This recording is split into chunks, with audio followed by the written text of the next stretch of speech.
देगी मटन बिरयानी खाया तो हम सब ने ही है और लखनऊ में इसे ट्राई करने के लिए लोग दूर दूर से आते हैं क्योंकि ये इतनी ज़्यादा टेस्टी होती है कि कोई भी इसे खाए बगैर रह ही नहीं सकता। और अगर ये बिरयानी आप घर में ही बना पाएँ तो कितना अच्छा होगा और आप पेट भर के अपने घर में कंफर्ट ज़ोन में इसे ट्राई करें और अपने व्यूज़ मुझे ज़रूर बताइएगा क्या आपको ये बिरयानी बावर्ची के जैसी लगी या उससे भी बहुत ज़्यादा पसंद आई। बहुत ही ईज़ी से स्टेप्स के साथ आज मैं आपको ये बिरयानी बनाना सिखाने वाली हूँ। आज हम इस बिरयानी को देग में बनाएँगे और आप चाहें आप नॉर्मल पॉट यूज़ कर सकते हैं, लेकिन आज मैं आपको बिल्कुल सेम बावर्ची वाली रेसिपी दूँगी, इसलिए मैंने यहाँ देग का यूज़ किया है। आइए शुरू करते हैं। इसे बनाने के लिए सबसे पहले मैंने देग को अच्छे से क्लीन करने के बाद हीट करने के लिए रख दिया। जब हल्की सी ये हीट हो गई इसके बाद मैंने इसमें ऑयल ऐड कर दिया। यहाँ मैंने रिफ़ाइन ऑयल का यूज़ किया है। ऑयल को अच्छे से गर्म कर लिया, फिर इसके बाद ये मैंने 2 अनियंस लिए थे, चॉप करके इन्हें ऐड कर दिया। थोड़े बड़े साइज़ के अनियंस मैंने यूज़ किए हैं, अगर आप छोटे यूज़ कर रहे हैं तो 3 से 4 इस्तेमाल करें। यहाँ मैंने 1.5 केजी मटन यूज़ किया है, जिसके लिए मैंने 1.5 केजी राइस यूज़ किए हैं। आप चाहें आप मटन थोड़ा-सा ज़्यादा भी रख सकते हैं, राइस जितना आप ले रहे हैं उससे थोड़ा-सा मटन का रेशियो ज़्यादा रख सकते हैं और ज़्यादा अच्छा टेस्ट आएगा आपकी बिरयानी में। लेकिन मैं आपको बिल्कुल बावर्ची वाली मेजरमेंट्स दे रही हूँ, तो आप इस तरह से बना सकते हैं कि आप 1.5 केजी मटन के लिए 1.5 केजी आप इसमें राइस ऐड करें। यहाँ अनियन को हमें हल्का-सा गोल्डन फ्राई कर लेना है, जिससे कि ये बहुत अच्छे से क्रिस्पी सी हो जाए और इसके बाद हम इसमें मटन ऐड करेंगे। तो मटन मैंने पहले से ही अच्छे से वॉश करके, क्लीन करके और फिर रख लिया था। तो यहाँ पर अनियन में थोड़ा-थोड़ा सा कलर आने लगा है और कुछ देर हम इसे पकाएँगे और इसके बाद हम इसमें मटन पीसेस ऐड करेंगे। तो यहाँ पर मैंने शुरू कर दिया इसमें मटन ऐड करना, बस इतना ही मैंने इसे कलर आने दिया है और इससे ज़्यादा डार्क मत करें, नहीं तो बिरयानी का जो कलर है वो बहुत ज़्यादा डार्क आता है।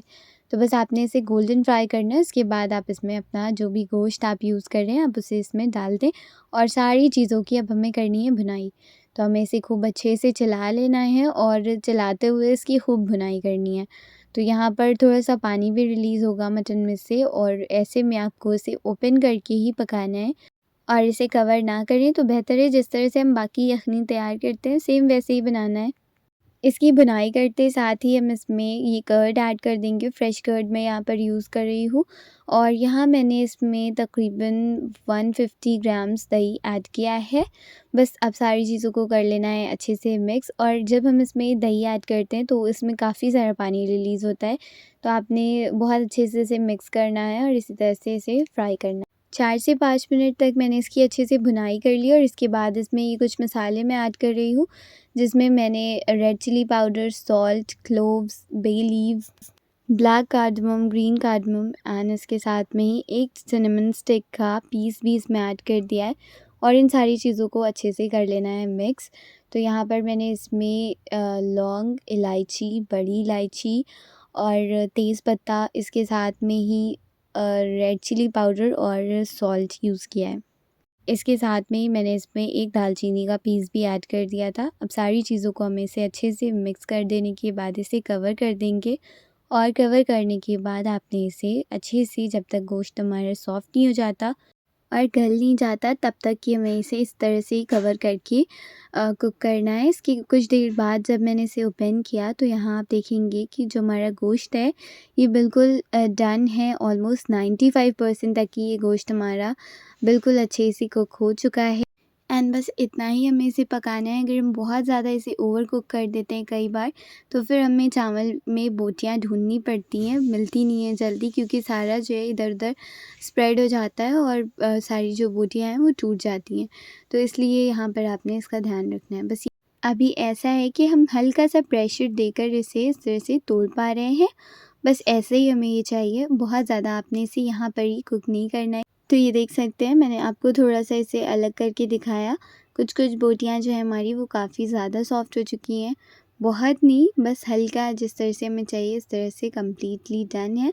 तो बस इसे हम एक साइड छोड़ देंगे और दूसरी तरफ चलिए मैं आपको दिखा देती हूँ। हमने जो राइस थे इसके लिए पानी को बॉयल करने के लिए रख दिया था और जिसमें अब बॉयल आने लगा है। तो अब मैं आपको दिखाती हूँ नेक्स्ट स्टेप क्या है। तो इसमें मैं कुछ खड़े मसाले यूज़ कर रही हूँ, जिसमें मैंने तेज़पत्ता, नमक, सिनेमन स्टिक, बड़ी इलायची, छोटी इलायची और कुछ क्लोव्स यूज़ किए हैं। इन सारी चीज़ों को मैंने सॉल्ट के साथ इस पानी में ऐड कर दिया है और अब हमें वेट करना है जब तक ये सारा पानी जो है हमारा बहुत सारा अरोमा नहीं आ जाता इसमें और पानी बॉयल नहीं होने लगता। इधर मैं आपको दिखा देती हूँ, जो हमारी यखनी है इसमें बहुत अच्छे से बॉयल आ रहा है। मैंने फ्लेम को ऑफ़ नहीं किया था, इसे सिम करके छोड़ दिया था। अभी 5 से 6 मिनट कंप्लीट हो गए थे इसे दोबारा कुक होते हुए, तो बस मैंने जो इसके पीसेस हैं मटन वाले, उन्हें अलग करना शुरू कर दिया है और ग्रेवी को यानी यखनी को हम इसमें ही छोड़ देंगे देग में ही और जो हमारे पीसेस हैं उन्हें हम सेपरेट कर लेंगे। तो ये बिल्कुल सेम प्रोसीजर मैं कर रही हूँ जिस तरह से आप बावर्ची को करते हुए देखते हैं।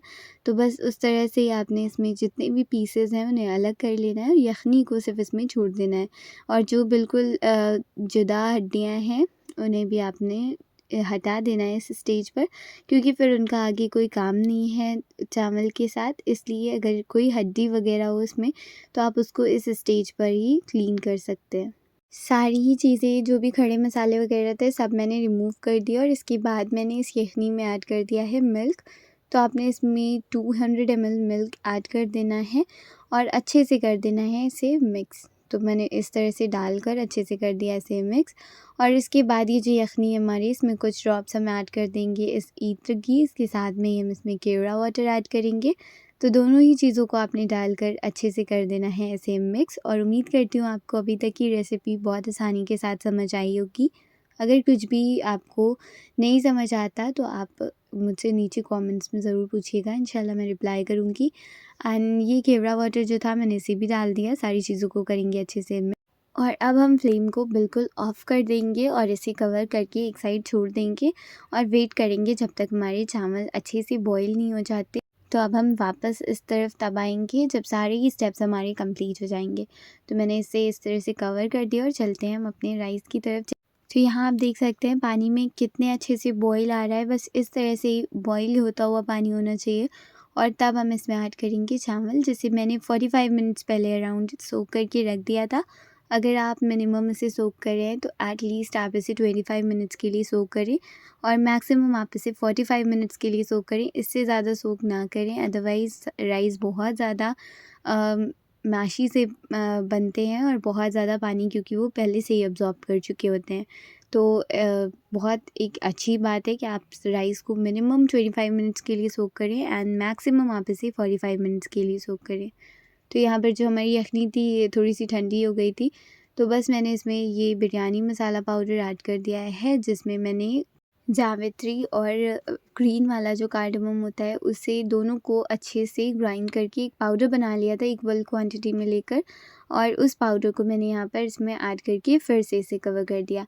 तो अब इस यखनी में बिल्कुल बिरयानी वाली स्मेल आने लगी थी। आपने इसे कवर करके ही रखना है जिससे कि सारे जो अरोमा है इसमें अंदर ही रहें और ये सारी चीज़ें करते-करते इधर दूसरी तरफ जो हमारे राइस थे इनमें भी बहुत अच्छे से बॉयल आ रहा है, आप देख सकते हैं।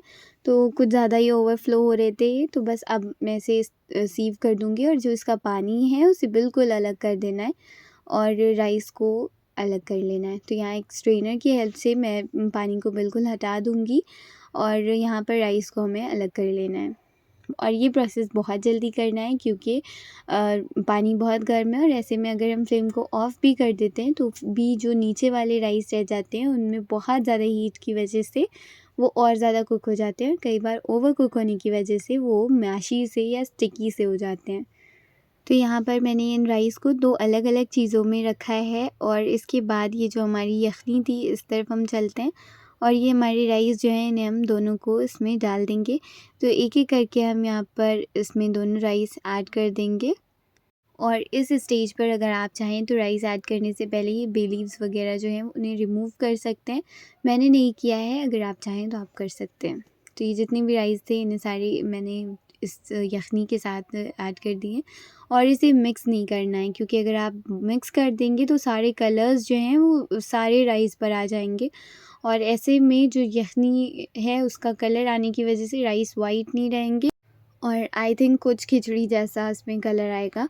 तो फिर आपने इसे मिक्स नहीं करना और दूसरा वाला जो बैच था उसे भी हम इसमें डाल देंगे। और बस मैंने थोड़ी-सी चावल साइड में रख ली हैं क्योंकि इसके साथ हम लेयरिंग करेंगे। तो हल्का-सा इसे आपने कर देना है स्मूथ और सारे राइस को इक्वली स्प्रेड कर देने के बाद आप इसमें यखनी ऐड कर दें। एक बार में जितनी भी ये बोटियाँ थी इन्हें मैंने ऐड कर दिया। यखनी तो नीचे वाली लेयर में चली गई और इसके बाद ये जितने भी हमारे पीसेस थे मटन के उन्हें हमने इस लेयर में ऐड कर दिया है।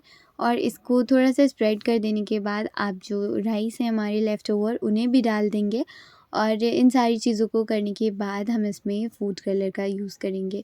तो यहाँ पर मैं रेड एंड येलो दोनों फ़ूड कलर्स को यूज़ कर रही हूँ। आप अपनी चॉइस के अकॉर्डिंग जो भी पसंद करते हैं उसे इस्तेमाल करें। बस तरीका सही होना चाहिए और सारे ही कलर्स अच्छे लगते हैं। तो यहाँ पर मैंने सारे चावल जो थे हमारे उन्हें एक-एक करके डाल दिया इसमें जिससे कि कुछ भी ज़ाया ना हो। और इसके बाद इसे अच्छे से स्मूथ कर दिया। कुछ जो मेरे हाथ में आ रहे थे ये बे लीव्स वगैरह उन्हें मैंने हटा दिया। और इसके बाद अब हम इस पर ऐड करेंगे कलर। एक बहुत ही कॉमन बात मैंने मिस कर दी बीच में, तो यहाँ पर मैं उसे पॉइंट कर रही हूँ कि जैसे ही मैंने यखनी में राइस वगैरह ऐड करना शुरू किया था, लेयरिंग्स वगैरह इसमें करनी शुरू की थी, मैंने फ्लेम को ऑन कर दिया था। और आप ये गलती ना करें कि मैंने नहीं बताया तो आप फ्लेम ऑफ़ करके और ये सारी लेयरिंग का प्रोसेस करें। तो आपने फ्लेम को ऑन कर देना है और हाई फ्लेम पर ही रखना है इसे। और इस प्रोसेस को करने में बहुत ज़्यादा टाइम नहीं लगना चाहिए। जल्दी-जल्दी आपने सारे इसमें कलर्स ऐड कर देने हैं। थोड़ा-सा पानी के साथ मैंने पाउडर फूड कलर को मिक्स करके डाला था, फिर एक किचन टॉवल की हेल्प से इसे कवर कर दिया। आप चाहें आप इसके एजेस पर आटा लगा सकते हैं और इससे बहुत अच्छे से स्टीम बन जाएगी, लेकिन फिर वो आटा ज़ाया हो जाता है, इसलिए मैंने यहाँ पर इसमें इस तरह से एक किचन टॉवल का यूज़ किया है। और इंस्टेड आप न्यूज़पेपर वगैरह भी यूज़ कर सकते हैं, लेकिन दैट्स एन अनहाइजीनिक ऑप्शन, तो इसलिए मैंने उसे भी नहीं इस्तेमाल किया। 5 मिनट के बाद जब इसमें बहुत अच्छे से भाप आ गई थी, मीन्स इसमें बहुत अच्छे से स्टीम पूरी फ़िल हो गई थी, फिर मैंने इसे ओपन करके एक बार आपको दिखाया और अब मैंने फ्लेम को लो कर दिया 3 से 4 मिनट के लिए। और इन बिटवीन मैं आपको इसमें रायता बनाना भी सिखा रही हूँ। तो यहाँ पर मैंने सेंधा नमक और रॉक सॉल्ट दोनों यूज़ किए हैं, कुछ ग्रीन चिलीज़ हैं, एक जिंजर का टुकड़ा यूज़ किया है। इसके साथ में ही गार्लिक के क्लोव्स हैं एंड बहुत थोड़ा-सा ये मैंने क्यूमिन का पाउडर यूज़ किया है। और इन सारी चीज़ों को डालने के बाद बहुत थोड़ा-सा पानी ऐड किया और कवर करके इसे करेंगे ब्लेंड। तो ये थिक सा एक पेस्ट रेडी हो गया। बस इसमें हमें ऐड कर देना है दही और इन सारी चीज़ों को आपने एक बार फिर से ब्लेंड कर लेना है। तो ये दही बहुत ज़्यादा अच्छा लगता है इस बिरयानी के साथ, आप भी ज़रूर ट्राई कीजिएगा। और आपके घर में बिरयानी को किस चीज़ के साथ एंजॉय किया जाता है? क्या आप यखनी अलग से रखते हैं या फिर दही और चटनी के साथ ही काम चलता है? तो ज़रूर बताइएगा और रेसिपी पसंद आए तो लाइक ज़रूर कीजिएगा। तो थोड़ा-सा जो दही था उसमें पानी कम था, इसलिए मैंने अपने अकॉर्डिंग इसकी जो थिकनेस है उससे एडजस्ट कर लिया है। आप अपने अकॉर्डिंग थिक या थिन जिस तरह से भी पसंद करते हैं रख सकते हैं। कवर करके एक बार ब्लेंड कर लिया और इसे इस तरह से एक बोल में निकाल दिया मैंने। बस अब ये दही हमारा रेडी है बिरयानी के लिए। और चलिए इतनी देर में हमारी बिरयानी भी ऑलमोस्ट डन हो चुकी होगी। तो एक बार मैं आपको इसकी थिकनेस थोड़ी-सी चेक करा देती हूँ और इसके बाद हम बिरयानी को भी चेक करेंगे। तो ये बस एक ये कोटिंग कंसिस्टेंसी की है, इतना ही मैंने इसे थिक रखा है। वहीं दूसरी तरफ हमारी बिरयानी डन है। मैंने फ्लेम को ऑफ़ कर दिया था और यहाँ आप देख सकते हैं कि कितना प्यारा इसमें कलर दिख रहा है। और इसके साथ में ये जो चावल हैं हमारे वो बिल्कुल स्ट्रेट ऊपर से खड़े-खड़े से दिख रहे थे। दैट मीन्स बहुत अच्छे से इसकी कुकिंग हुई है, नीचे से स्टीम ने बहुत अच्छे से काम किया है। और अब मैं धीरे-धीरे से इसे इस तरह से मिक्स करना शुरू करूँगी और चलिए इसे फिर प्लेट कर लेते हैं। तो ये देख सकते हैं आप बहुत ही ज़्यादा टेस्टी और बहुत ही ज़्यादा आसान तरीके से बनी है। एंड आई कैन बेट अगर आप बिगिनर भी हैं तो भी आप इस बिरयानी को बहुत आसानी के साथ बना सकते हैं। जो लोग घर से दूर रहते हैं और मम्मी के हाथ की बिरयानी खाने का मन करता है तो आप भी ज़रूर ट्राई कीजिएगा इसे। एंड अपने व्यूज़ मेरे साथ नीचे कमेंट्स में ज़रूर शेयर करें। इसी तरह की और रेसिपीज़ के लिए चैनल को सब्सक्राइब करना ना भूलें एंड बेल आइकन को हिट ज़रूर कीजिएगा एंड ऑल नोटिफिकेशंस पर क्लिक करिएगा जिससे लेटेस्ट अपडेट्स आप कभी भी मिस ना करें। एंड या this is it for my today's video. फिर मिलती हूँ आपसे एक नई और इन्फॉर्मेटिव से रेसिपी के साथ। टिल देन अल्लाह हाफ़िज़, take care, bye bye, see you all very soon in my next video.